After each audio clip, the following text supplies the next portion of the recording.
ఈ 5 సంవత్సరాల్లో జగనన్న ప్రభుత్వంలో జరిగినటువంటి మంచి స్పష్టంగా ఈరోజు ప్రజలలో విశ్వాసం వ్యక్తమవుతుంది. వాళ్ళు వ్యక్తపరుస్తున్నటువంటి ఆనందం కావచ్చు, లేకపోతే వాళ్ళు మాకు ఎదురొచ్చి స్వాగతాలు పలుస్తున్న విధి విధానం చూసినా సరే 100% మళ్ళీ జగన్మోహన్ రెడ్డి గారి గవర్నమెంట్ ఫామ్ చేస్తున్నారని చెప్పడంలో ఎటువంటి సందేహం లేదు. ముఖ్యంగా నంద్యాల పార్లమెంటుకి సంబంధించిన 7 నియోజకవర్గాల్లో కూడా వైఎస్ఆర్సీపీ మరొకసారి క్లీన్ స్వీప్ చేయబోతుందని చెప్పేసి కూడా ఈ సందర్భంగా తెలియజేస్తున్నాను. ఎందుకంటే ఈ యొక్క 5 సంవత్సరాల పరిపాలన కావచ్చు, లేకపోతే 5 సంవత్సరాల్లో చేసినటువంటి సంక్షేమం కావచ్చు, ఈ రెండు కూడా అద్భుతంగా ప్రజలకి రీచ్ అయినాయి. ప్రజలకి గవర్నెన్స్ అనేది ఇంత దగ్గరగా ఉంటుందా అని చెప్పేసి ఒక ఆలోచన విధానం కూడా ఈరోజు ప్రజల్లో మార్పు వచ్చింది. మరి గతంలో కంటే భిన్నంగా ఈరోజు ఇంటికాడికి రేషన్, ఇంటికాడికి పెన్షన్, ఇంటికాడికి వాలంటీర్లు వచ్చేసి మన యోగక్షేమాలు తెలుసుకోవడం, ఇంటికాడికి వచ్చేసి ఆరోగ్య పరిస్థితులు తెలుసుకోవడమే కాకుండా వాళ్ళకి టెస్టులు చేయడం, ఇవన్నీ ఇప్పుడు జరిగినటువంటి విషయాలు. మరి ఇవన్నీ కూడా ప్రజలు గమనించారు. అందుకనే మాకు ఈరోజు వాళ్ళు పలికే స్వాగతం బట్టి 100% నంద్యాల వైఎస్ఆర్సీపీ జెండా జగన్మోహన్ రెడ్డి గారి మీద జరిగిన దాడి తీవ్రంగా ఖండిస్తాం. ఇది రాజ్యాంగం మీద జరిగిన దాడిలాగా మనం భావించాలి. ఎందుకంటే డెమోక్రసీలో ప్రతి ఒక్కరు కూడా వాళ్ళు ఎలక్షన్ క్యాన్వాస్ అనేది ఓపెన్ గా చేస్తూ ఉంటారు. మరి ఈ రోజు నిజంగా చంద్రబాబు నాయుడు గారు 2-3 స్పీచ్ల్లో కూడా మీరు చూసింటారు. ఖచ్చితంగా రాళ్లతో తట్టి కొట్టండి అని చెప్పేసి ఏ రకంగా అయితే ప్రజల్ని ఆయనని రెచ్చగొడుతూ ఉన్నాడో, మరి ఈ రోజు దానికి పరివర్తనమే ఈ రోజు ముఖ్యమంత్రి మీద దాడి జరిగిందని చెప్పేసి మేము భావిస్తున్నాం. ఎందుకంటే ఈరోజు ఆయన ఆ మాటలు మాట్లాడకపోయినంటే ఈ దాడి ఉండేది కాదు.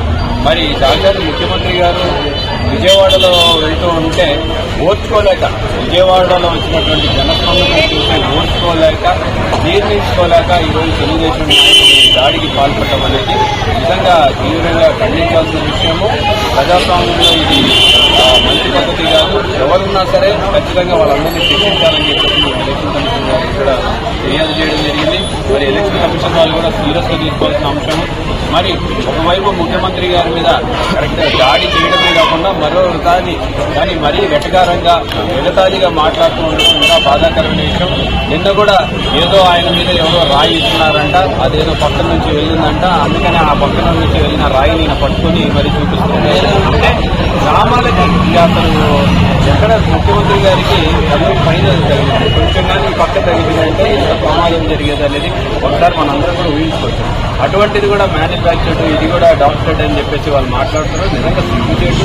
అసలు వారికి ఏజ్ పెరిగే కొద్దీ ఇంకా జ్ఞానం రావాల్సింది. ఈరోజు ఆయన మాట్లాడే విధానం చేస్తుంది. నిజంగా కొత్తగా రాజకీయాలు వచ్చిన వాళ్ళందరూ కూడా రాజకీయాలంటే అసహించుకునే పరిస్థితి చంద్రబాబు నాయుడు గారు తీసుకొస్తున్నారు.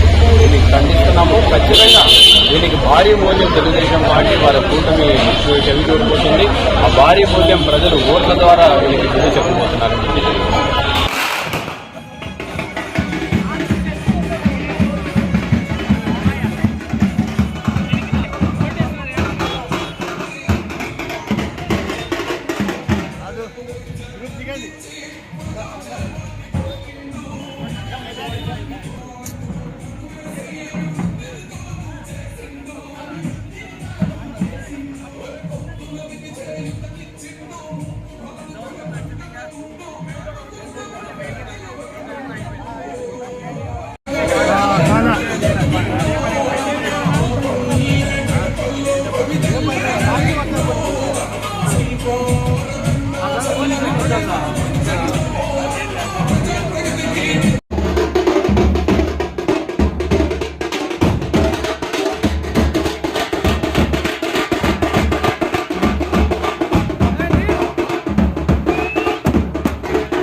देखो जी इधर देखो।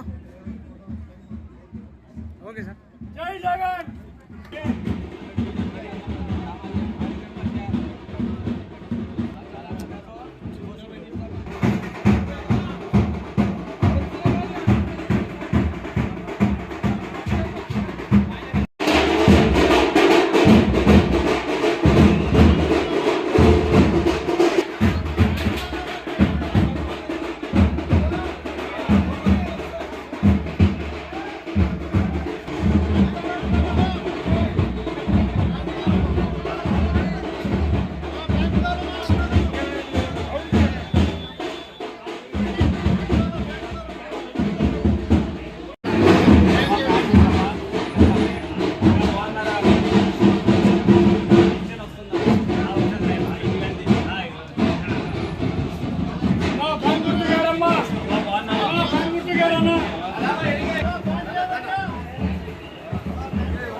ఎస్పీఐ రెడ్డి కాలనీ అది వాళ్ళది కదా సొంతం